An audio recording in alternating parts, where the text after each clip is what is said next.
আমরা কয়েকটি বিষয়ে মাননীয় প্রধান নির্বাচন কমিশনারের দৃষ্টি আকর্ষণ করেছি। দলের পক্ষ থেকে লিখিত একটা পত্র আমরা নিয়ে এসেছি, সেটা আমরা ওনার হাতে দিয়েছি। কয়েকটা বিষয় যেটা মনোনয়ন পত্রের সাথে সংশ্লিষ্ট, এগুলো একটু স্পষ্টীকরণের জন্য আমরা অনুরোধ করেছি। এক নম্বর হচ্ছে মনোনয়ন পত্রে মনোনয়ন প্রার্থীদের কিছু ইনফরমেশন দিতে বলা হয়েছে। মামলা সংক্রান্ত ফৌজদারি মামলায় জামিনে মুক্তদের ক্ষেত্রে অর্ডার শিটের সার্টিফাইড কপি চেয়েছে, যেটা আরপিওর মূল আইনের মধ্যে নাই। আরপিওর মূল আইনের মধ্যে আছে 12 অনুচ্ছেদে শুধু মামলার বিষয়ে তথ্য দেওয়া, যে কারো বিরুদ্ধে ফৌজদারি মামলা থেকে থাকলে আগে সেটার তথ্য দেওয়া। এখানে জামিননামার অর্ডার শিটের কোনো সার্টিফাইড কপি দিতে হবে এরকম কোনো বিধান নাই। তাছাড়া আপনারা সবাই জানেন যে বিগত ফ্যাসিবাদী আমলের সময় আমাদের অধিকাংশ প্রার্থীদের ক্ষেত্রে যারা মনোনয়ন পেয়েছে এবং সাধারণ জনগণের বিরুদ্ধেও সাংবাদিকদের বিরুদ্ধেও আছে, কয়েকশো করে গায়েবী মামলা আছে। সেই মামলাগুলোর হদিশই আমরা এখনো করতে পারিনি অনেকগুলো মামলা।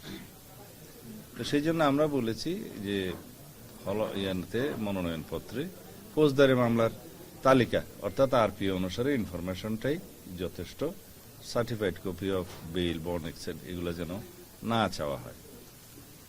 দ্বিতীয় হচ্ছে অভিযুক্ত। এখানে অভিযুক্তের ক্ষেত্রে বলা আছে কিছু বিধান আছে, যদি অভিযুক্ত হয় মনোনয়ন পত্রে চাওয়া হয়েছে যে আমি কখনো ফৌজদারি মামলায় অভিযুক্ত হইনি, যদি সঠিক হয় হ্যাঁ বলবেন, আর যদি বেঠিক হয় না বলবেন।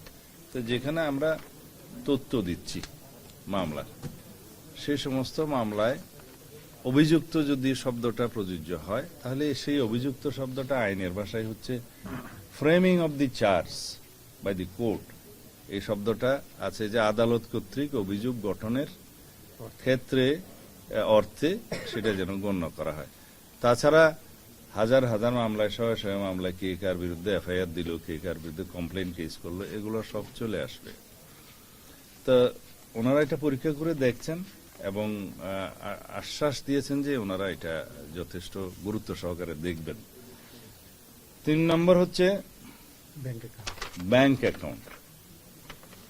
বলা হয়েছে প্রার্থী অথবা এজেন্ট, নির্বাচনী এজেন্ট ব্যয় নির্বাহের ক্ষেত্রে একটা ব্যাংক অ্যাকাউন্ট খুলতে হবে।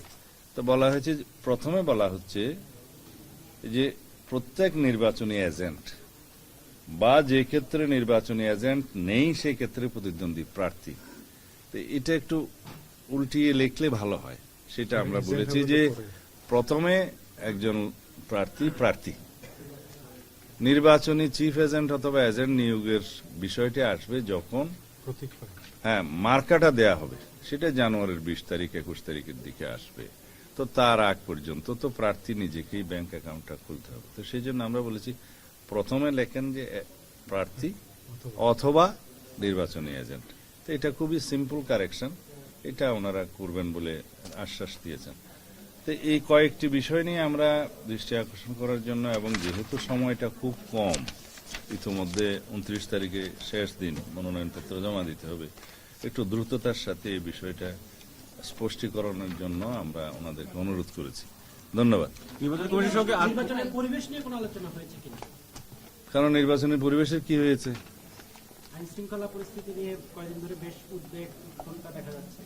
আইন শৃঙ্খলা পরিস্থিতি নিয়ন্ত্রণের দায়িত্ব সরকারের।